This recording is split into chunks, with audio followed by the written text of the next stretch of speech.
یہ کہانی ہے 3 ہم نام بھائیوں کی۔ کہتے ہیں کہ کسی جگہ ایک شخص رہتا تھا جس کے 3 بیٹے تھے اور تینوں بیٹوں کے نام عبداللہ رکھے ہوئے تھے، حتیٰ کہ اسے مرض الموت نے آن لیا۔ اس نے اپنے تینوں بیٹوں کو بلا کر وصیت کی کہ عبداللہ کو وراثت ملے گی، عبداللہ کو وراثت نہیں ملے گی اور عبداللہ کو وراثت ملے گی۔ اس کے ساتھ ہی اس کی روح قبض ہو گئی۔ وہ خود تو فوت ہو گئے لیکن اپنے بیٹوں کو حیرت میں ڈال گیا کہ کیسے فیصلہ کریں کہ کن 2 عبداللہ کو وراثت ملے گی اور کس ایک عبداللہ کو وراثت نہیں ملے گی۔ تینوں نے فیصلہ کیا کہ شہر جا کر قاضی سے اپنا مسئلہ بیان کریں اور اس سے کوئی حل مانگیں۔ تینوں اپنے زاد راہ کے ساتھ شہر کے لیے عازم سفر ہوئے۔ راستے میں انہوں نے ایک ایسے شخص کو دیکھا جو اپنی کسی گمشدہ چیز کو تلاش کرتا پھرتا تھا۔ ان بھائیوں کے پوچھنے پر اس نے بتایا کہ اس کی اونٹنی گم ہو گئی ہے جسے وہ تلاش کرتا پھر رہا ہے۔ ایک عبداللہ نے پوچھا کہ کیا تیری اونٹنی ایک آنکھ سے کانی تھی؟ اس آدمی نے کہا کہ ہاں ایسا ہی تھا۔ دوسرے عبداللہ نے پوچھا کہ کیا تیری اونٹنی ایک ٹانگ سے لنگڑی تھی؟ تو اس آدمی نے جلدی سے کہا کہ بالکل صحیح، میری اونٹنی واقعی ایک ٹانگ سے لنگڑی تھی۔ تیسرے عبداللہ نے اونٹنی کے مالک سے پوچھا کہ کیا تیری اونٹنی کی دم کٹی ہوئی تھی؟ تو اس نے خوشی سے کہا کہ بالکل ٹھیک، میری اونٹنی کی دم بھی کٹی ہوئی تھی، بس اب جلدی سے بتا دو کہ میری اونٹنی کہاں ہے۔ تینوں عبداللہ نے مل کر جواب دیا کہ بخدا ہمیں آپ کی اونٹنی کے بارے میں کوئی علم نہیں، ہم نے اسے ہرگز نہیں دیکھا۔ اونٹنی کا مالک ان کی یہ بات سن کر غصے سے پاگل ہو گیا۔ اس نے فیصلہ کیا کہ ان تینوں کو کھینچ کر قاضی کے پاس لے جائے۔ اسے پورا یقین تھا کہ اس کی اونٹنی کو یہ تینوں ذبح کر کے کھا چکے ہیں اور اب اپنے جرم کو چھپانے کے لیے جھوٹ بول رہے ہیں۔ اونٹنی والے نے جب تینوں کو اپنا ارادہ بتایا تو انہوں نے کہا کہ ہمیں کوئی اعتراض نہیں، کیونکہ ہم خود بھی قاضی کے پاس ہی جا رہے ہیں۔ جب یہ چاروں قاضی کے پاس پہنچے تو اونٹنی والے نے قاضی سے اپنا قصہ بیان کیا۔ قاضی نے ان تینوں سے کہا کہ جس طرح تم تینوں نے اونٹنی کی نشانیاں بتائی ہیں، اس کا ایک ہی نتیجہ نکلتا ہے کہ اونٹنی تم تینوں کے پاس ہے۔ بہتر ہے کہ تم اپنے جرم کا اعتراف کر لو۔ پہلے نے کہا کہ جناب عالی، ہم نے اونٹنی تو نہیں دیکھی تھی، ہاں البتہ اونٹنی کے آثار ضرور دیکھے تھے۔ جب میں نے اس سے کہا تھا کہ تیری اونٹنی ایک آنکھ سے کانی ہے تو میں نے دیکھا تھا کہ راستے کے ایک طرف کا گھاس تو خوب چرا ہوا تھا مگر دوسری طرف کا ویسے ہی بامان موجود تھا۔ اس کا ایک ہی مطلب تھا کہ اس شخص کی اونٹنی ایک آنکھ سے کانی رہی ہوگی۔ دوسرے عبداللہ نے کہا کہ میں نے دیکھا تھا کہ راستے میں 3 قدم تو گہرے لگے ہوئے ہیں جبکہ چوتھا قدم زمین پر معمولی پڑا ہوا تھا، جس کا مطلب بس اتنا ہی تھا کہ یہ جانور لنگڑا بھی تھا۔ تیسرے عبداللہ نے کہا کہ اونٹ جب راہ چلتے ہوئے اپنا گوبر گراتے ہیں تو دم سے ادھر ادھر بکھیر دیتے ہیں، جبکہ ہم جس راہ سے آئے تھے وہاں پر گوبر ایک ہی لائن میں سیدھا گرا ہوا تھا، جس کا ایک ہی مطلب ہو سکتا تھا کہ اونٹنی کی دم کٹی ہوئی ہے جو اپنا گوبر دائیں بائیں نہیں پھیلا پائی۔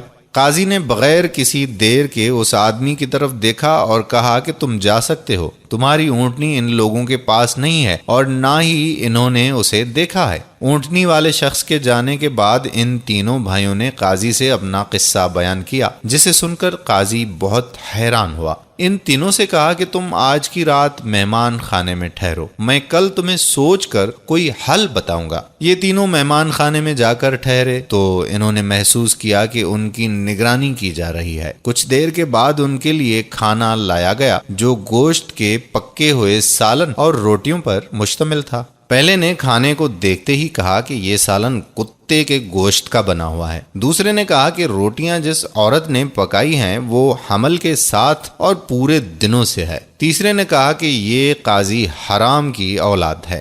بات جا کر قاضی تک پہنچ گئی۔ اس نے تینوں کو دوسرے دن اپنی عدالت میں طلب کر لیا اور تینوں سے مخاطب ہو کر کہا کہ تم میں سے کس نے کہا تھا کہ یہ کتے کا گوشت پکا ہوا ہے؟ پہلا بولا کہ میں نے کہا تھا۔ قاضی نے باورچی کو بلوا کر پوچھا تو اس نے اعتراف کیا کہ پکانے کے لیے کچھ نہیں تھا، تو اس کو شرارت سوجی اور اس نے کتا مار کر اس کا گوشت پکایا اور ان کو کھانے کے لیے بھجوا دیا۔ قاضی نے پہلے سے پوچھا کہ تمہیں کیسے پتا چلا کہ یہ گوشت کتے کا ہے؟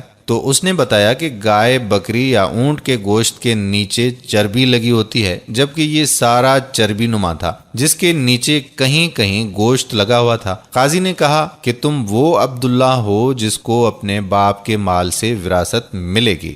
قاضی نے دوبارہ ان سے مخاطب ہو کر پوچھا کہ کس نے کہا یہ روٹیاں ایسی عورت نے بنائی ہیں جو 9 ماہ کے حمل کے ساتھ ہے اور اپنے پورے دنوں سے ہے؟ جواب میں دوسرے نے کہا کہ میں ہوں جس نے یہ کہا تھا۔ قاضی نے پوچھا کہ تمہیں یہ کیوں کر لگا؟ تو اس نے کہا کہ میں نے دیکھا کہ روٹیاں ایک طرف سے پھولی ہوئی تھیں اور خوب پکی ہوئی ہیں تو دوسری طرف سے کچی اور موٹی رہ گئی ہیں۔ میں نے اسی سے یہی اخذ کیا کہ روٹیاں بنانے والی ایسی خاتون ہے جس سے تکلیف کے مارے زیادہ جھکا نہیں جا رہا اور وہ سامنے کی چیز بھی نہیں دیکھ پا رہی، جس کا مطلب یہی بنتا ہے کہ عورت حاملہ ہے اور روٹیاں بنانے میں تکلیف محسوس کرتی رہی ہے۔ قاضی نے اس دوسرے سے بھی کہا کہ تم وہ عبداللہ ہو جسے اس کے باپ کی ملکیت سے حصہ ملے گا۔ پھر قاضی نے تینوں سے مخاطب ہو کر پوچھا کہ یہ کس نے کہا تھا کہ میں ولد الحرام ہوں؟ تیسرے نے جواب دیا کہ یہ میں نے کہا تھا۔ قاضی اٹھ کر اندر گیا اور اپنی ماں سے پوچھا کہ کیا یہ سچ ہے کہ وہ حرامی ہے؟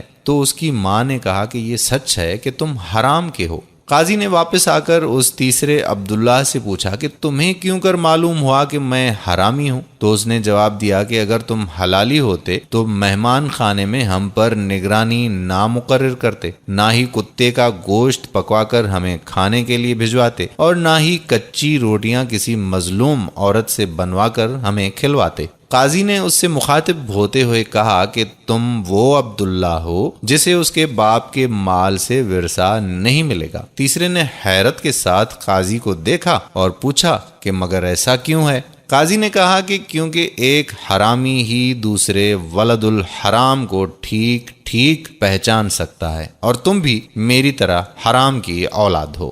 وراثت پانے والے دونوں عبداللہ اپنی ماں کی طرف لوٹے اور دریافت کیا کہ ہمارے تیسرے بھائی کا کیا ماجرا ہے؟ تو ان کی ماں نے کہا کہ تمہارا باپ ایک بار صبح کی نماز پڑھنے مسجد گیا تو اس عبداللہ کو دروازے پر رکھا ہوا پایا تھا، اسے گھر لایا، اس کا نام بھی تم دونوں جیسا یعنی عبداللہ رکھا اور اس کی پرورش کی۔ تو دوستو، ایسی ہوتی ہیں عربوں کی حکایتیں جن میں حکمت کے درس بھی ہوتے ہیں۔ مضمون عربی سے لے کر آپ کے لیے ترجمہ کیا گیا تاکہ آپ کی خدمت میں پیش کیا جا سکے۔ حکمت بھرے ایسے بے شمار واقعات دیکھنے اور سننے کے لیے پیارا اسلام کو ضرور لائک کریں تاکہ ایسی دلچسپ ویڈیوز کا یہ سلسلہ جاری رہ سکے۔ اس ویڈیو کو زیادہ سے زیادہ شیئر کیجیے گا۔